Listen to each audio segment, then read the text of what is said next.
Much, Casey. And I would add to that that I'm based in Europe, so this is going to be a down-tempo moment for me. We're getting up on 10:30 in the evening. It's been a great day with some great speakers. I've been listening in, watching. Hope you brought lots of questions because that's what it's about here, right? So just to set the stage here, just to get you thinking and thinking about our experts, because this is your opportunity. We've got practitioners, we have a consultant, we have plenty of people here, lots of good ideas to answer your questions. So let's just set the stage, right? LTV, if you haven't been thinking about it or hearing about it today, right? My favorite way of referring to it, to VentureBeat's credit, the mother of all metrics. Now, if that isn't intense, nothing is. So it's also the mother of all headaches to calculate accurately because, of course, there's been a massive change in the era of COVID-19. I don't need to tell you that. Makes everything tougher than ever to predict, especially lifetime value. Formulas are shifting. Retention is rising up as the metric to watch because, hey, let's face it, and everyone out there is saying it, you know, a dip in retention early in the curve will throw off your LTV completely. And that will, of course, make it impossible to predict cash flow. And we know that's really important. So let's kick it off. Some intros first to, again, set the stage. Who we have here? We have Harlyn Pacheco. He is COO at Picap. Mobility platform. Harlyn has had a variety of positions, laser focus at all times on strategy. He's advised executives on strategy as a consultant at Accenture, led diligence on clean energy investments at the White House Office of Management Budget rather. So, you know, he's going to be focused on the numbers. Claire Rozain, she is growth manager at Product Madness. I've listened to Claire speak a couple of times. No holds barred, I have to say. She calls it as she sees it. Social casino gaming company. She's focused on UA as well as CRM. Passionate about top of funnel paid and organic strategies to get the right users. Again, as I said, a perfect fit for our panel. Catherine Bostian, I remember, of course, also, and you should if you're watching all the MGA events. She's been on a couple of panels out there. CRM manager, senior CRM manager rather, delivery hero. As a Silicon Valley CRM growth specialist, Catherine has worked on both the technical and marketing side of automation to hack growth from startups to Google. And in the growth department at Lyft, Catherine increased user retention by testing, designing behavior-based automation. So we're going to talk about that here, behavior, big part of this. In her current role at Delivery Hero, she's launched an international campaign to study churn prevention and collaborated on using learnings to build global ML, machine learning, powered automation. So another big part of LTV is getting the data right, understanding churn before it starts, preventing it. Rebecca Nackson, also been here a couple of times. Always great to have you. I've also had a couple podcasts with you. Founder and head of growth services at Notable, which I like to think of as like a retention consulting company. You've really been there, done that, talking about retention for several years before it was like really important, really hot. Spent 15 years managing marketing and product development for large media and technology brands, including IBM, Audible, iHeartRadio. Now using all of this knowledge in the space to help brands like Intuit, Birchbox, Popeyes, Louisiana Kitchen build scalable strategies that they can manage internally. And I'd like to say with a huge emphasis on retention and some great models that we may or may not get to, Rebecca. So I'm going to start with you, right? Because we want to set the stage here. You're seeing a lot of clients at Notable. I can imagine more than you'd more than you want to right now, because everyone's saying, you know, what do we do? Call me. No, call her. Okay, well, you heard it. You know, I can imagine it's like, okay, all the models we had, all of the ideas we had, we have to adjust. Everything is faster. And there's probably a level of interest. I would even say even anxiety from people. And they're calling you and they're asking questions around LTV, around retention. But I'd like to understand from your vantage point, what are they asking you? What is in great demand right now? So it is a little bit of an example of not watch what you wish for, but yes, I definitely think COVID has meant a couple of things to our clients. One is just a shifting in priorities and taking stock of what you have. And I think with that comes making more of what you have and getting the most out of the resources that you already have. And I think that's coinciding with, exactly as you were saying, Peggy, this trend away from a focus on acquisition literally at all costs to this idea of retention. So I'm super excited. I certainly was not the first person, but I do feel this little sense of like, I've been, why isn't anybody paying attention to retention? Okay, now everybody is. But what's funny is that all of the calls start with, okay, so we need to improve our retention. And then we say, okay, let's start with, what is your retention right now? And then the answer more often than not is, we're not sure. We just know it could be better.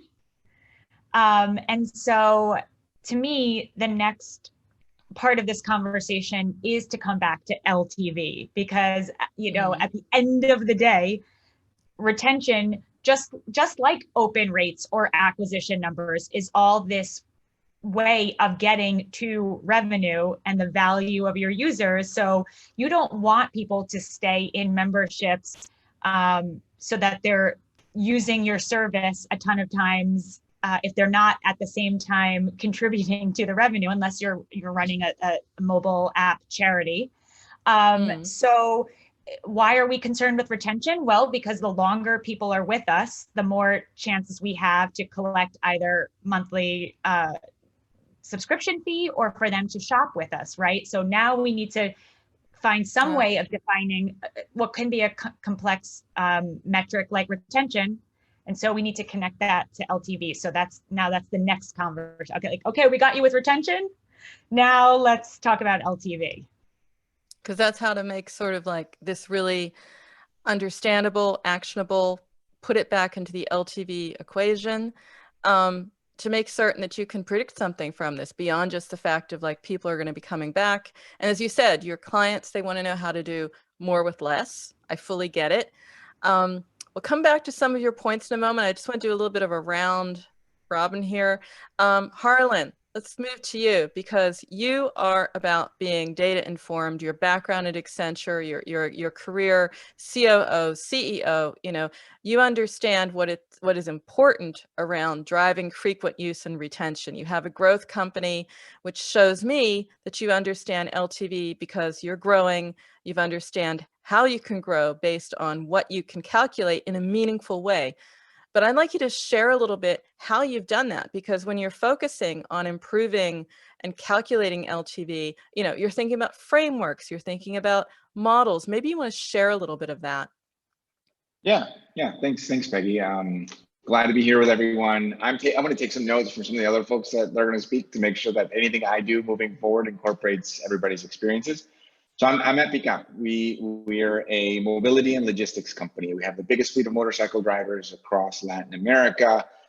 We have a ride-hailing product that's been in market a little over 2 years and has grown about 300 to 400% year on year. COVID did hit us on transport. We saw a decline in transport, but we saw massive growth in logistics. And so driver utilization is something that continued to grow for us, despite some of the consumer transport side declining for us. Over the last almost 2 years that I've been at Picap, I've been focused on three things. One, when I first came in, and the reason that I came into the company initially is because there was massive 50% month-on-month growth as the marketplace effects and network effects improved cohort retention over time. That is, more drivers came on board into the platform, the quality of service improved, driver quality could be used to shape the dispatch algorithm to make sure that somebody gets a quality experience. My job was to make sure that we didn't mess up, right? There's enormous amount of tailwinds that were behind us. There was great product market fit. So the question was, how do we then find that next wave of users that are affordable?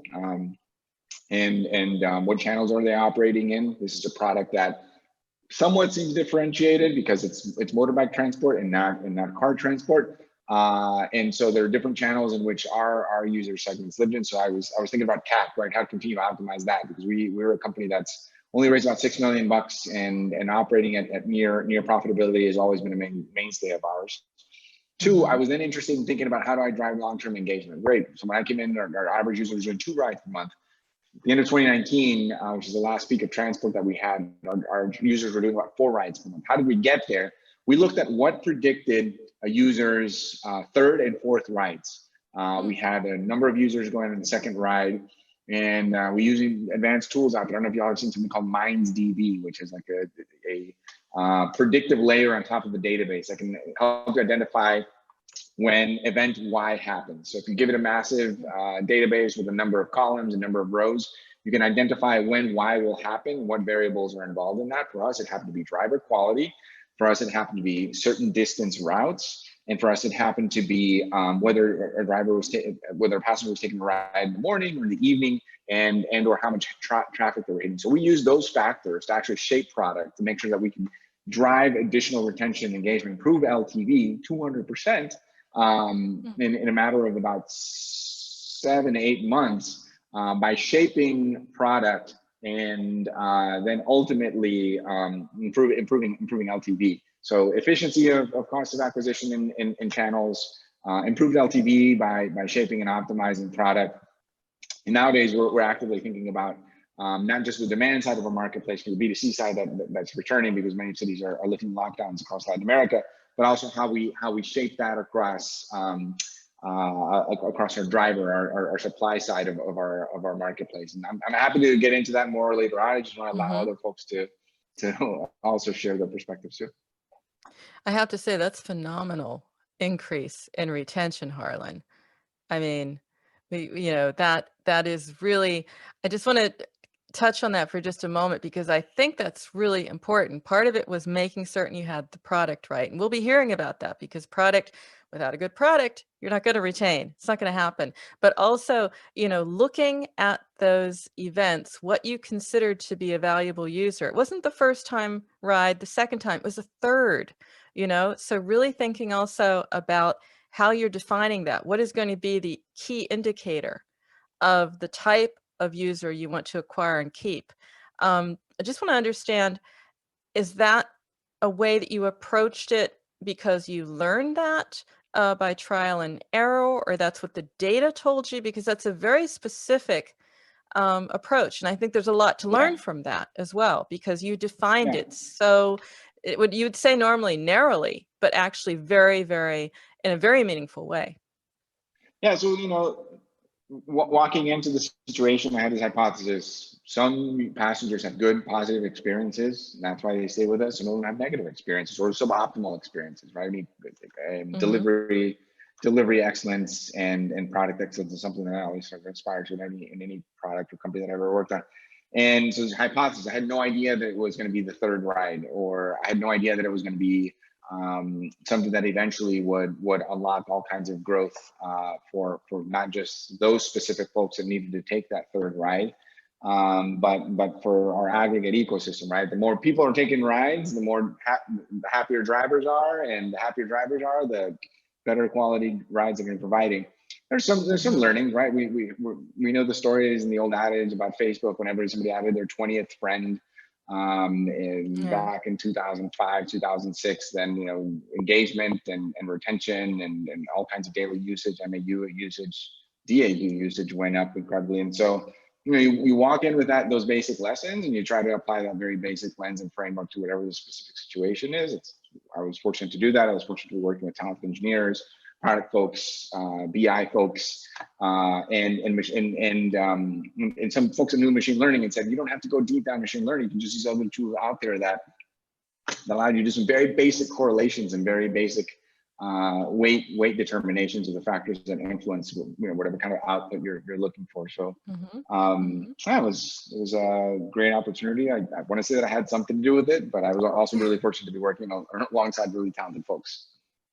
Well, there's a lot to learn from you. And again, everyone out there, this is an AMA session. That means I'm setting the stage, right? But you're coming back with the questions. So, use chat, make certain you're getting them in here. We have the opportunity to answer them. I'm just going to move on a little bit because you touched upon, value, understanding that. But there's the other side of retention, which is the users who are leaving in droves, right? And Catherine, you've been looking at that because you've been looking at churn, you've been looking at modeling, you look at behavior. And you know, a big part of this is understanding, okay, is there something that isn't quite working? You know, the leaky bucket. How do you approach it? How do you narrow it down? How do you decide how to fix it? Now, that could be a session all by itself, Catherine. I won't put you through that. But I do want to understand, and for our audience to understand, you know, fixing that leaky bucket, how do you approach this? Because you have done a lot in this direction and also have some interesting uplift to tell us about as a result. Yeah, definitely. Thank you, Peggy. And thank you so much also for having me. Excited to be here today. Yeah, and, you know, I think there are tons of ways to calculate lifetime value. And I think that your equation is not complete unless retention rate is in that equation. And that's because retaining customers, you know, that costs a lot less than trying to acquire a new customer or trying to win a customer back who's already churned. And I think also Harlyn mentioned this as well, that there's a link, this important link between LTV and also the customer acquisition cost. If you have low customer retention, then you'll drive down this customer lifetime value, and in turn you have less resources to put towards acquiring new customers. And that's if you're trying to make a revenue, as Rebecca mentioned, people were for a while very focused on just acquiring new users at any cost. And this kind of movement of customers coming in and dropping out is personified in this idea of the leaky bucket. So you can kind of think of it like water coming into the top of the bucket, and then you're measuring how much water is coming out the other side. And you want it to be a drip. I mean, we're always going to have some users who churn for whatever reason, and we can't win them back. But if you're losing a lot of water, then it's a problem. And I think one little tip just for diagnosing if you have a leaky bucket situation is to look at your churn period. So say you have a 30-day churn period, look at the customers that you have at the beginning of the month versus the end of the month. And the difference there, you can divide that by the beginners, the users from the beginning of the month, and get yourself the percentages of how many users you're losing versus retaining. And that'll help you. If that number is really off, then you'll start to notice that maybe this is retention is something you need to focus even more on. And if you want to drill down and you have the data capabilities, you can also look into customer migration. So you can see how many of your new users are moving into kind of the one-timer position. So they've only made one order and never come back, or even directly into the churning, or they've made 2 orders but never made the third. So that's going to be kind of data driven. You can look into that and see where does your exact problem lie, and where do you maybe need to do a little bit more focus and testing. And so great segue, because you, of course, you're focused a lot on CRM, but you know, once you diagnose it, and that's a great helpful sort of rule of thumb for people who are just starting, you know, it's very simple.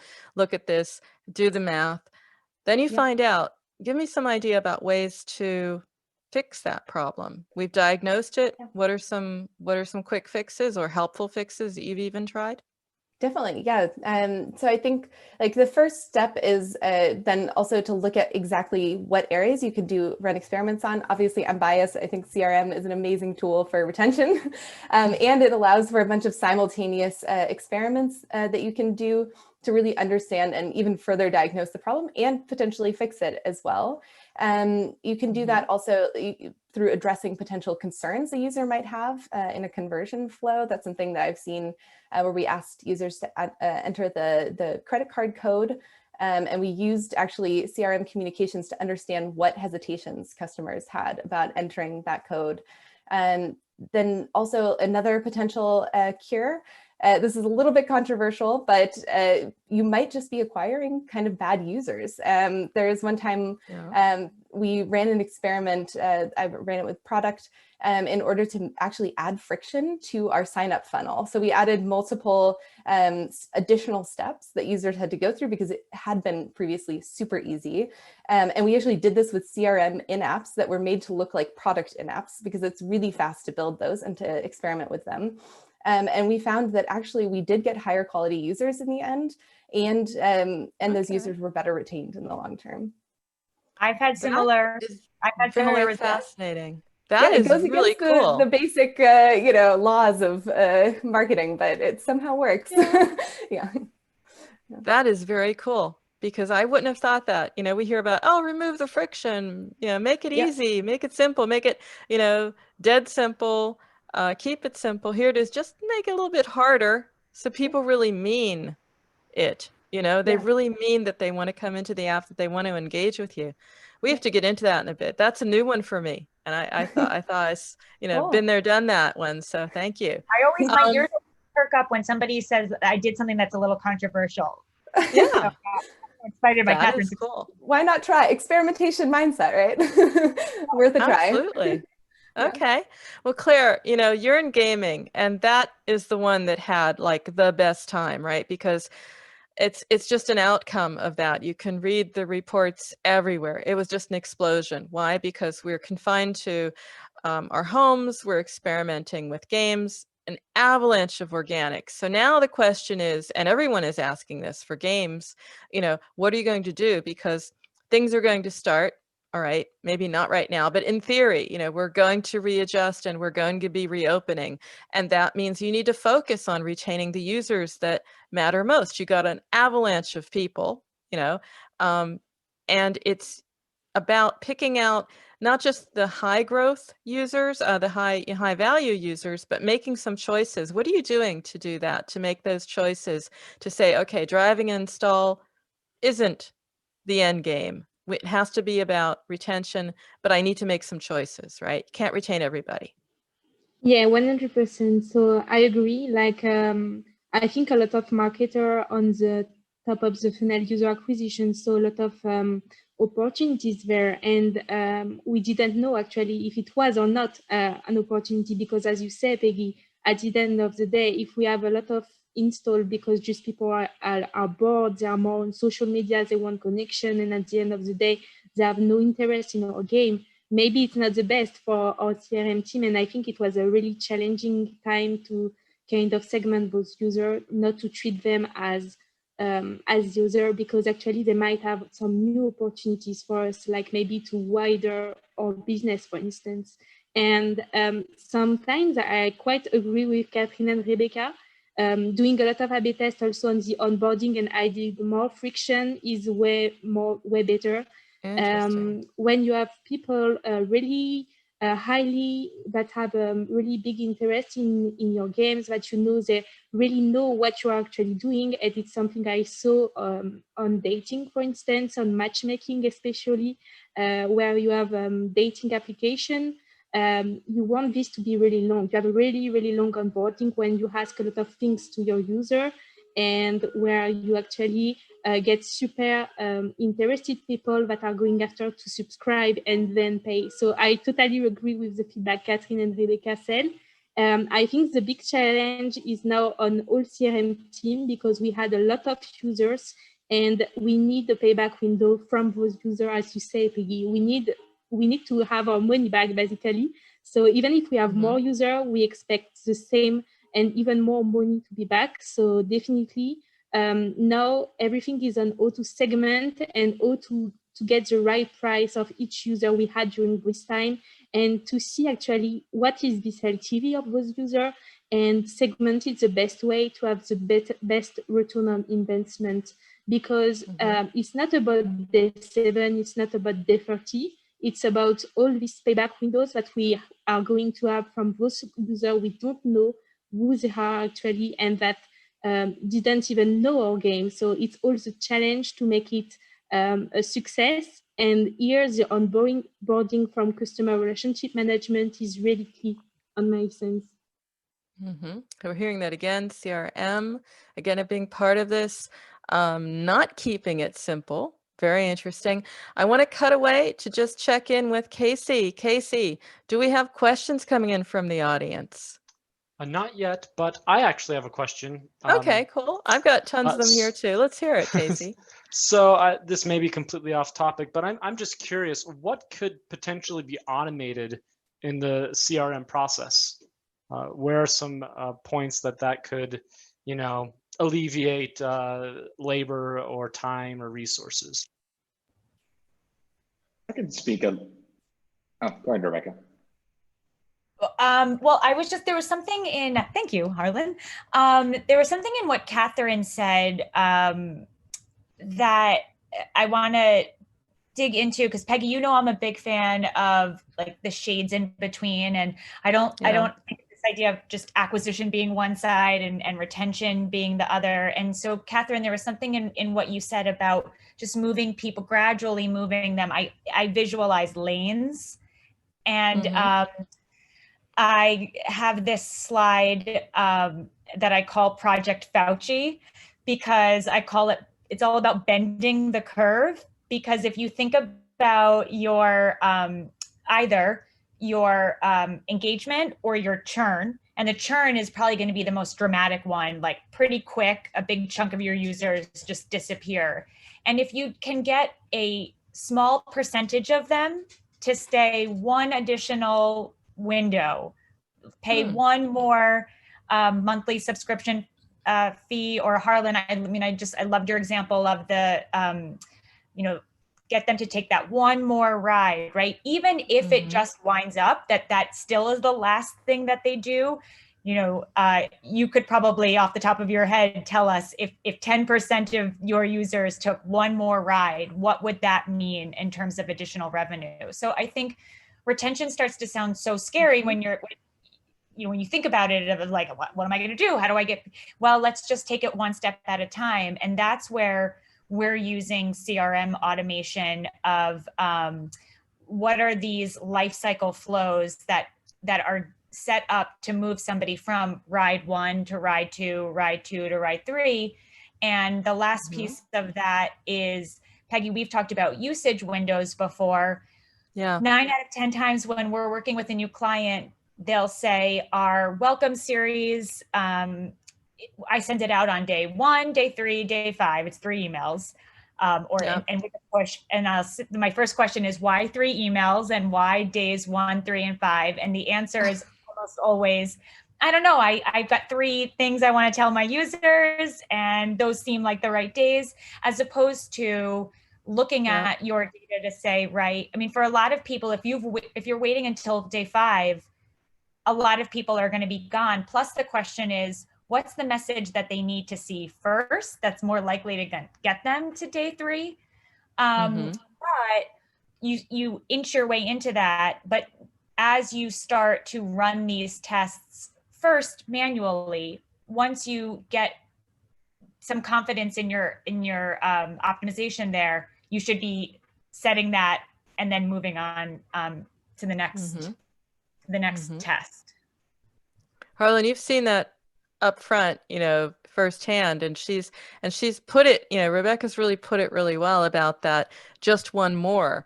You don't have to tell us what that would be in revenue, but I can imagine that the model works like that for you. You know, it's not, because retention sounds daunting. It's like, retain people, you know, how can I get their attention, period, right? But I think it's by thinking in terms of, what's this one action? What's this other action? What does this mean for my app? And you've probably done this in your models to be the growth app that you are, to be the growth company you are, to say, we want to aim for this. So in steps, is that a way to approach it?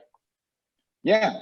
Look, I love how all of this kind of organically comes together. And if somebody's externally taking notes, right, they can write the Bible on this thing, right? Like and it's so dynamic, because there's always new ways to think about this stuff.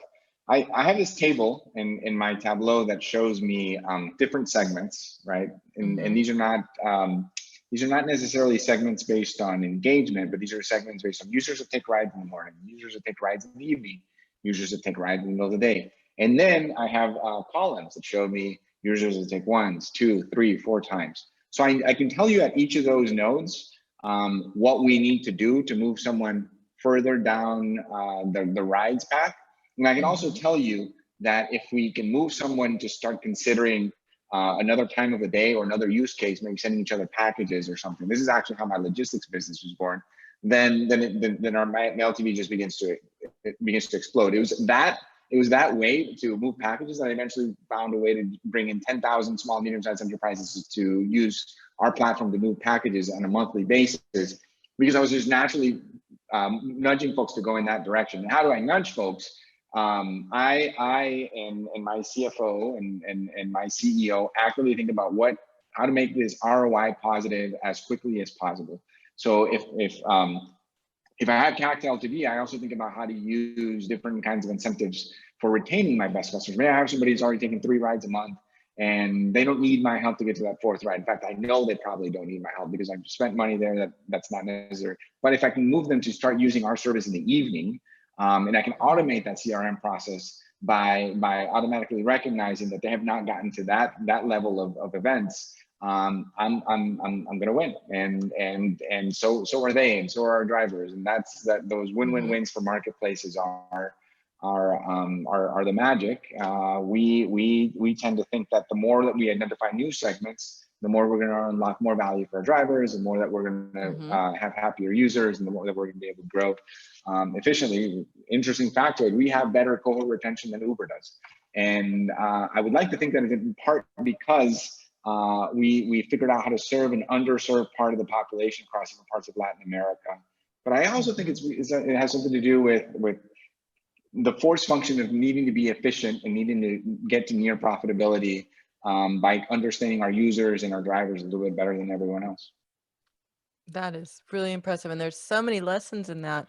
I want to continue because when I think about automation, I think about CRM and thinking of like a stack for this, an approach for this.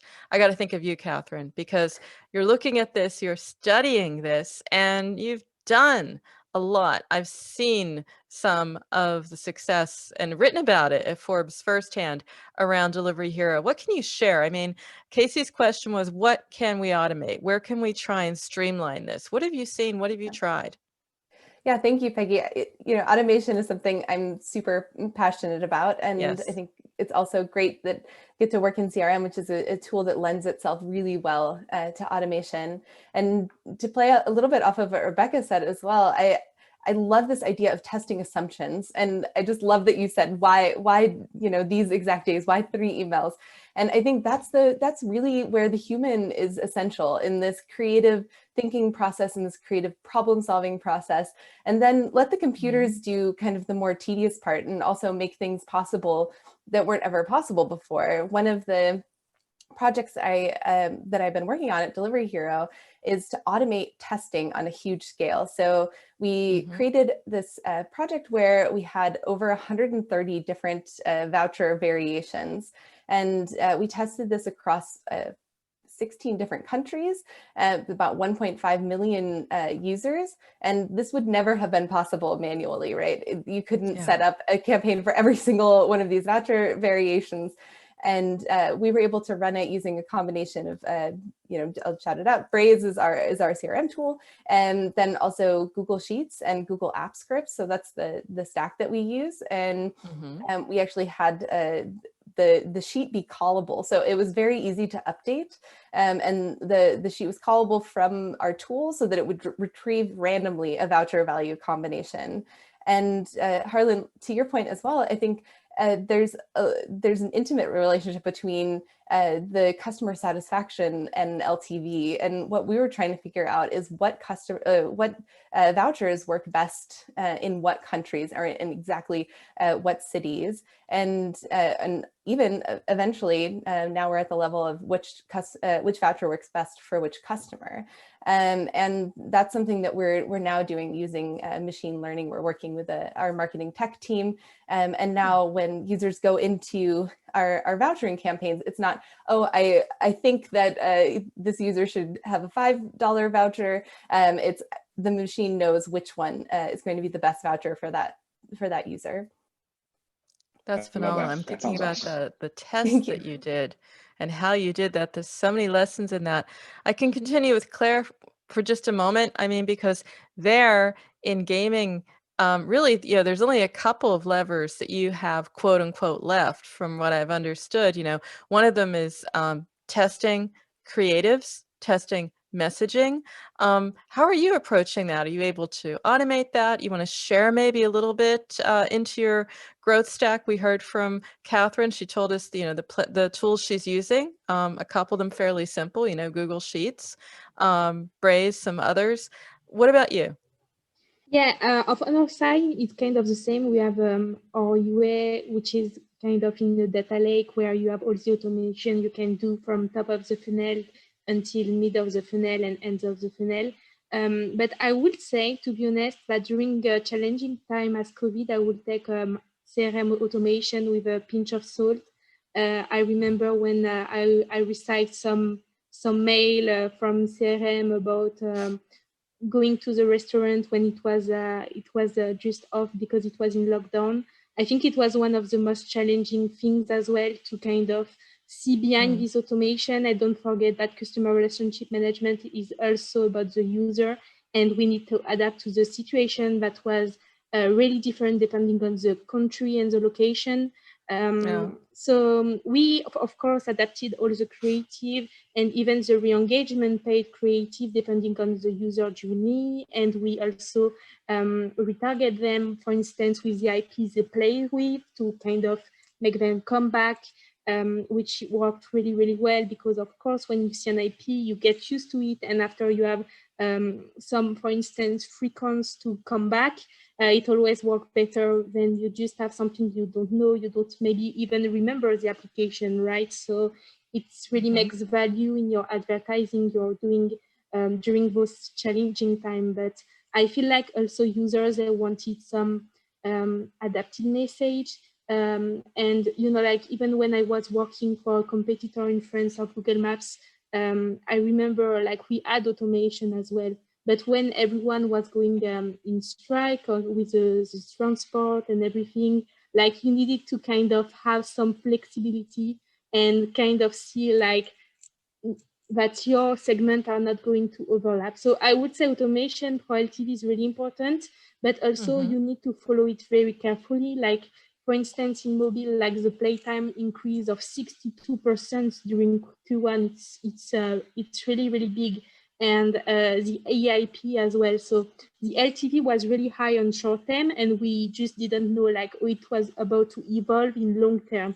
But all of this was a work that we made with CRM, with user acquisition, and also data science to have the proper evolution of this data. I think, like as you said, Peggy, we shouldn't be siloed, and we really need like to focus on the user, be user-centric, and also be empathic to the situation, because I think it's also key to the retention to understand that our user is also living challenging time. If people were playing more, it's also because they had some challenging times, they couldn't go outside and so on. So this behavior is not something that we used to have before.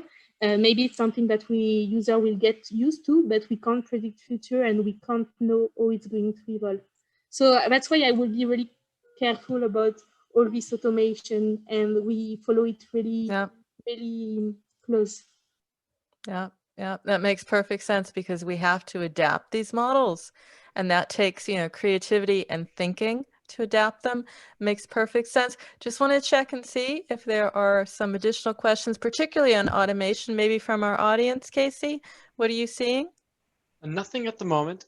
Please, people, do not be shy. Maybe it's because we're so interesting to listen to.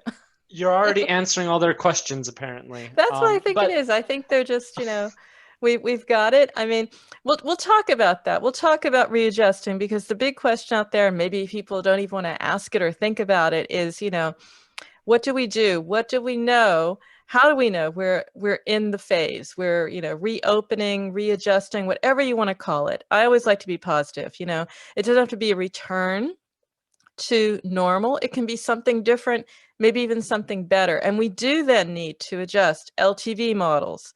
We need to think about data. We need to think about retention, because it's going to be different. Rebecca, you're nodding so much, you know, we're in full agreement here. What are you telling your clients? Yeah, what are you telling them to say? What's the data you track to do this meaningfully as we enter this new phase? Because we will start to see the signs of that.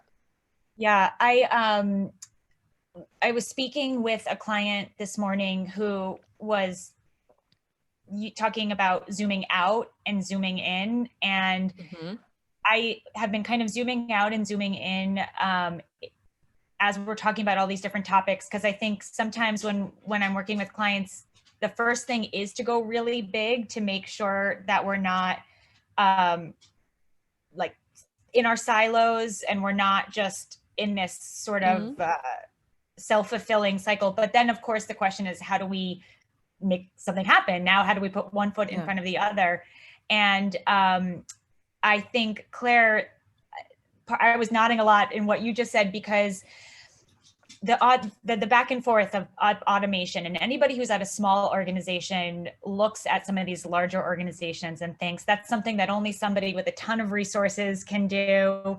And then very often the opposite is happening, of like, this automation is happening if you're at a really large organization. And if you ask somebody, what are the results? What are you learning from what you're testing? They can't tell you, which is fine if you have an infrastructure that's like an advanced day trading algorithm and is just optimizing all the time. I've yet to encounter anybody that has a system that's that sophisticated. And so, so a lot of the stuff that, you know, even though we're there consulting on marketing technology, I think the thing that catches our clients by surprise is how the non-technical aspects of our project are often what makes the technology the most successful. And so when we're talking about hypotheses, when we're talking about tests, going back to that mindset of my biology class in high school or my physics class, and writing down the test and what the hypothesis is. And I think that this is a really great way, when we talk about silos, whether you're at a small organization or a really large one, I bet that a lot of times, if you're the person responsible for tests, it's you and you alone. And so it's super easy to just get into this cycle of just running things and not even really being clear on what it is that you think you're going to find.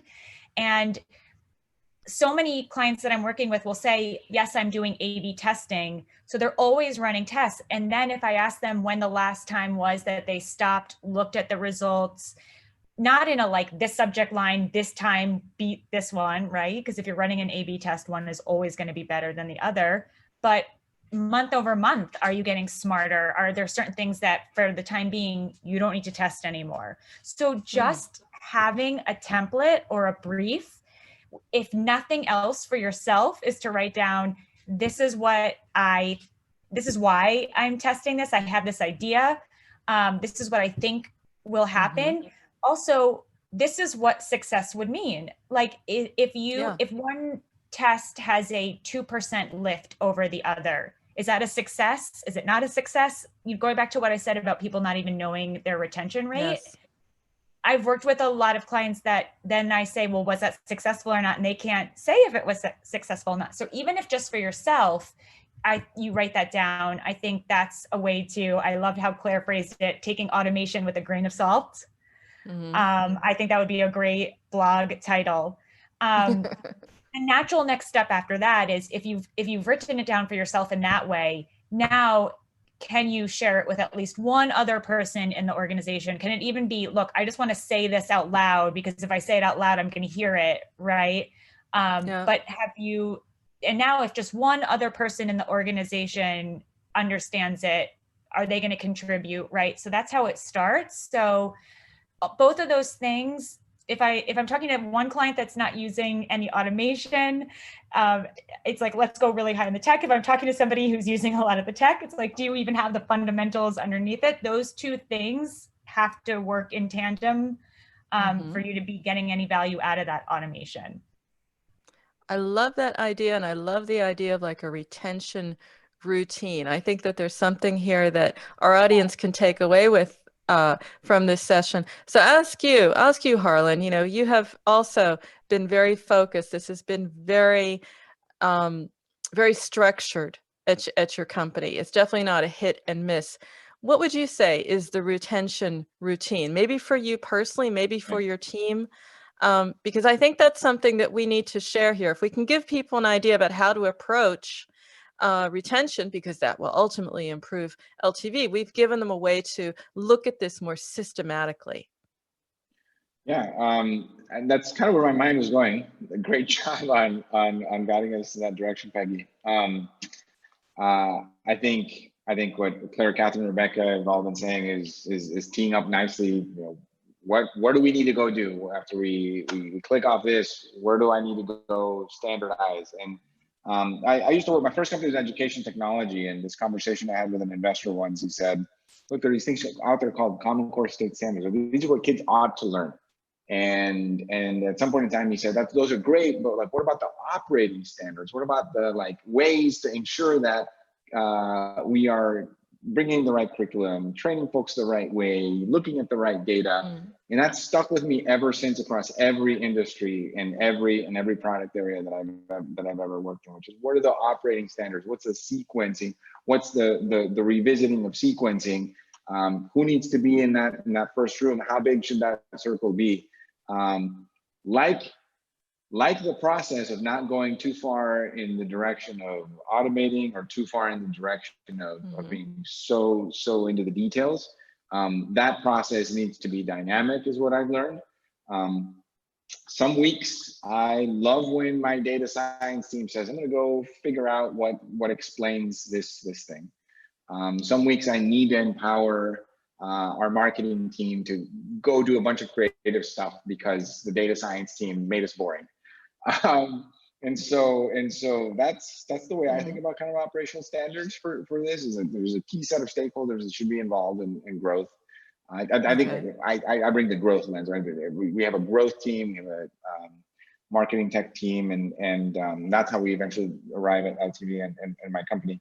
And so there's a key set of stakeholders, and they don't need to be involved all in the same conversations. I mean, based on each hypothesis, based on where we're at, based on whether we're veered in the wrong direction or the right direction, let's adjust, let's revisit. The metrics will tell us if we're going in the right direction or not. And if the metrics are not going in the right direction, we need to adjust something. We need the velocity, the experiment type, who's on the table, who's not at the table, and or maybe just walk away for a few hours away from the conversation. Literally recently, I think in one meeting, I told everyone, like, just shut your monitor off and go walk outside and look at the city and feel the city, and then come back. Everybody came back with a different perspective. Interesting. Yeah. Hopefully that was helpful. But that brings in the whole point that it's, there's a human element, there's automation here. I love how you're talking about, who are the stakeholders for LTV? It cuts across so many different parts of the organization. I mean, I could ask you that as well, Catherine. Who owns this? Is it UA and CRM? How's it done at Delivery Hero? I mean, it has to be at some level across functions, but someone has to own it. How is it done there? Yeah, we actually have a really brilliant marketing tech team that's focused on LTV as their main goal. And then they actually work cross-functionally with all of the different teams. So across product, and then also across for CRM and all of the marketing channels. So we're lucky to have some really great data scientists who are supporting us on this, which I think also just shows you how complex this question is, and just how much there is behind it, because it's been a big discussion for us to really land on a definition that everybody felt comfortable with. And I think that's that's the challenge, but it can also, it's a wonderful metrics. And I think that's also the other point, is that you don't have to limit yourself. I don't know how you guys feel about this. I'd be interested. Maybe I have a question for the group. I don't think you have to limit yourself to one definition of LTV. You can actually use multiple definitions in order to understand what's happening with different elements. So if you include operations, or if you include marketing costs, what does that look like? And what does that say about the health of the business and also the customer experience? I like that. I like a little bit of ambiguity in order to get some clarity here. I mean, let's throw that question out. Anyone here want to take Catherine up on that? I see Claire nodding an awful lot, so maybe it's something that you want to jump in on, Claire. Yeah, I mean, I totally agree with Catherine. I think we all have a different definition of LTV, and even more depending on the market. Those last month has been a lot of opportunities in different markets with different LTV as well, and different payback windows depending on the market as well. So I think there is so many criteria that you can have in order to kind of predict this LTV, and we all predict it a different way. It can be more or less dynamic. Like if, for instance, we take for this year the same prediction of LTV that we had last year, does it make sense at the end of the day? Because do we have the same cohort? So I think like at the end of the day, we try to play with a lot of different metrics in order to get to know that we invest money and we retain users the right way.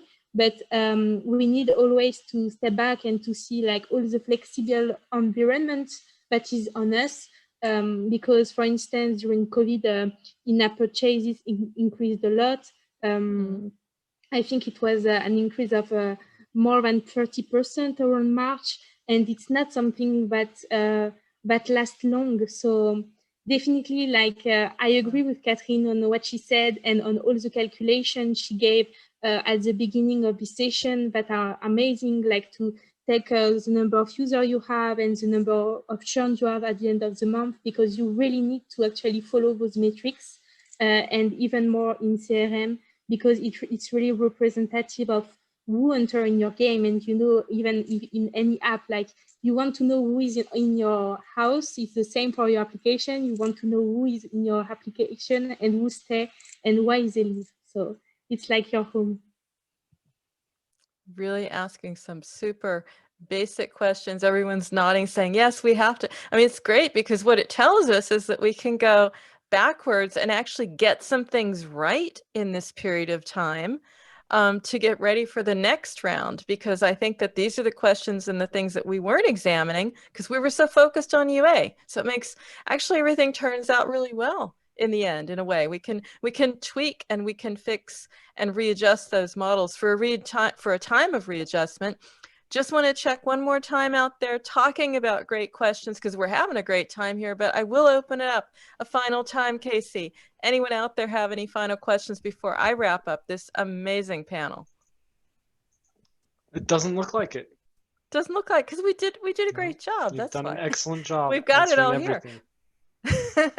But also because I think we've looked at some very fundamental questions here, and you know, and had the courage to say, hey, you know what, there are some basic questions around the formula, and you can even have more than one, actually, which I think is a really fascinating outcome here.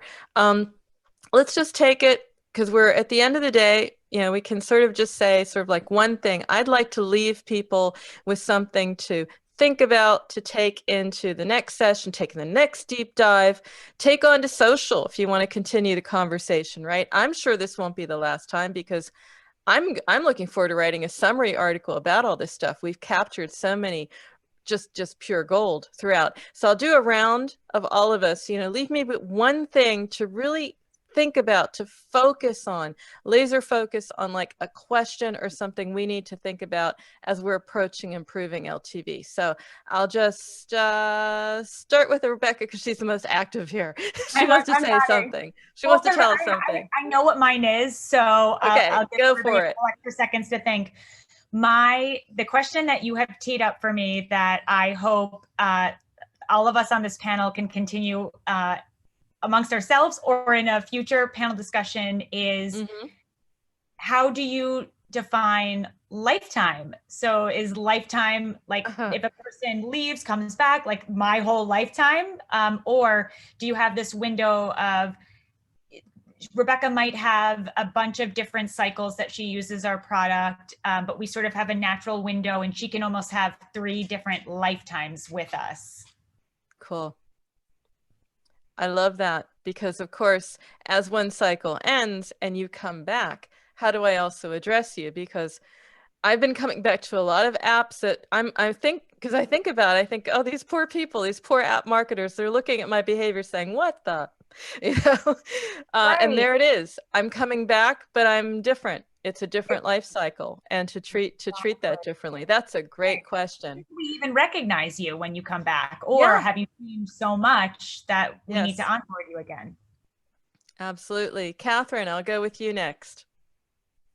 Yeah, I think for me, the question that I would maybe put out there, just because it's a question that I ask myself a lot, is what assumptions am I making about my users? In this, like, what assumptions are you making about your users in any of your campaigns or any of the kind of marketing that you have live now, that maybe you should actually do some experimentation around? And to Rebecca's point, also, you know, about the experimentation mindset, there are templates out there for experimentation where you can fill in your hypothesis and also the metrics that you're going to measure by. And I think that's a really great tool to use. So ask yourself, what assumptions am I making? Because as Claire said, you know, especially CRM, it can go wrong if you don't do it intelligently. So it's important to really think about your users and what they would want. And that's going to retain them better in the end. Again, some super fundamental questions, really important ones to examine. Really looking at the base of everything here. Harlyn, how about you? What is it something you want to leave us with, to a question to challenge us or to just get us thinking differently, framing this differently? I'm sorry, Claire, if you're going to say who's in my house, but I'm gonna use that. Somebody was knocking on my door right now, and then they left. Oh, And so I'm thinking that's a really beautiful metaphor for, you know, tracking who's inside and who's knocking and leaving. I'm going to use that one in my next meeting. Thank you, Claire, and thank you everyone for helping shape that. very cool. Last person on our panel, Claire. Just closing. What is it that you take with you? What are you thinking about? So definitely A/B test and don't work in silo. If you spend more in Italy, as it was for many gaming publishers during the beginning of COVID, because it was a second spike after China, speak to your CRM team and ask them if they can do an A/B test on a localization push, for instance, or anything that could make better value to your product and can actually make the user come back. Because actually it's what will make your revenue, and without this you can't be better, you can't evolve. So test, really, like Catherine, Rebecca, and Harlyn said, like testing is key to get better every day, and you know, like growth. That's why we call growth. I love it. I absolutely love it. I mean, this is great. You know, put friction into your app, right? Question your assumptions. Question what you think about your users. Don't just pick day 3, day 5, day 7 because, hey, it sounds like it. You should. There's so much here. People, I hope you had a great session. I had a great session. Our panelists had a great session. You want to continue the conversation? Do so over at Mobile Growth Association. Casey, how could they do that? Is there a hashtag for today or something to continue the conversation? Yeah, so there will be the networking lounge is still open. So please go in and network with your fellow peers, ask them questions. We have rooms dedicated by topic, you know, CRM, LTV, retention, engagement. So there's plenty of options for you to connect with your fellow peers.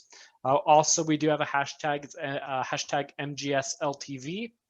And obviously at mobilegrowthassociation.com, there's plenty to check out as well. We will also have many of our sessions on demand here for the next, within Habillo, for registered attendees for the next week or so. Okay, cool. So this will not be available anywhere else. They're on demand. It won't be out there later on in YouTube or elsewhere, but hey, that's why you registered here in the first place. So I want to thank you, Rebecca, Harlyn, Claire, Catherine. Absolutely awesome session.